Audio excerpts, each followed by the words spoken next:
আচ্ছা, কত চলছে এখন আপনার বয়স? 92। আচ্ছা আচ্ছা, মোটামুটি ভালো আছেন তো? মোটামুটি আছি। দাদুর সঙ্গে দাদু জীবিত অবস্থায় আপনার বয়স তখন কত ছিল? দাদু যখন গত হয়ে যান? আমি আসিনি, পৃথিবীতে আসি। ও আসেন, দাদু যখন গত হয়ে যান তখন আপনি আসেননি? আচ্ছা আচ্ছা, তা দাদু চলে যাওয়ার কত বছর পরে এসেছেন? অনেক বছর, 1934 সালে আমার জন্ম।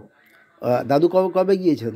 দাদু চলে গেছেন 1889, ঠাকুর গেছেন 1889 চলে গেছেন। ও, অনেক দিন আগে। 1889 না, বাবা মার কাছ থেকে শুনেছেন তো অনেক কিছু? হ্যাঁ হ্যাঁ, আমার বাবার কাছে শোনা জিনিস, তা নাহলে আমি যে হৃদয়ের নাতি এই পরিচয়টা দিতে পারতাম না। হ্যাঁ, কেন অনেক দিন পরে জন্মেছেন, প্রায় 40-50 বছর পরে।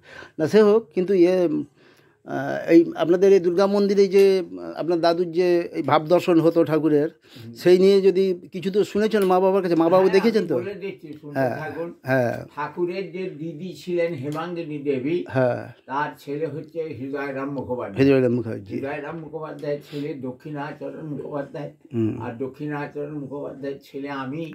আমার নাম বিশ্বনাথ মুখোপাধ্যায়। ঠাকুর ওই দুর্গা মন্দির প্রথম স্থাপন করে। ঠাকুরের বয়স তখন 13 বছর।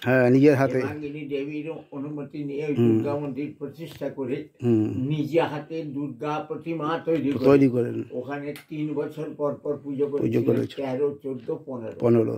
16 বছর বয়সে ঠাকুরের যে বড় দাদা রামকুমার মুখোপাধ্যায়, ওনাকে দক্ষিণেশ্বরে ঝামাপুকুর নিয়ে চলে গেলেন। তো 16 বছর বয়সের পুজোতে ঠাকুর কিন্তু আসতে পারেননি। আমার দাদু যথারীতি দক্ষিণেশ্বরে আনতে গিয়েছিলেন, কিন্তু বললেন যে দেখ, মায়ের সেবা পুজো কাজে আমি নিযুক্ত আছি, দর্শন কতদিনে লাভ করতে পারবো তা জানি না, তবে মন্দিরের ভেতরে মায়ের আদেশ প্রতিফলিত হচ্ছে যে ওই দুর্গা মন্দিরে আর প্রতিমা পুজো মা গ্রহণ করবেন না, আমাকে ফটো স্থাপন করার নির্দেশ করেছেন।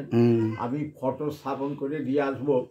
ওই ফটোতেই এবছর থেকে দুর্গোৎসব করি, সপ্তমী, অষ্টমী, নবমী, কিন্তু বিজয়া দশমী, সন্ধি পুজো, নবপত্রিকা প্রবেশ, এই 3টি পুজো কখনোই করবি না। আচ্ছা, তো ওই দুর্গা মন্দিরের যে ফটোটি এখনো পর্যন্ত রয়েছে, দাদু ঠাকুরের আমলের প্রতিষ্ঠিত ফটো।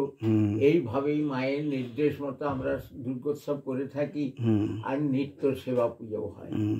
আর এই মন্দিরে যে নারায়ণ আছে, নতুন মন্দিরে, ঠাকুর যখন সাধনায় সিদ্ধি লাভ করে ভবতারিণী মায়ের দর্শন পেয়েছিলেন, তখন ঠাকুরের বয়স 34 বছর। মায়ের সঙ্গে কথা বলতেন, ভোগ নিবেদনের সময় মাকে খাইয়ে নিজে খাচ্ছেন, নিজে খেতে খেতে মাকে খাইয়ে দিচ্ছেন।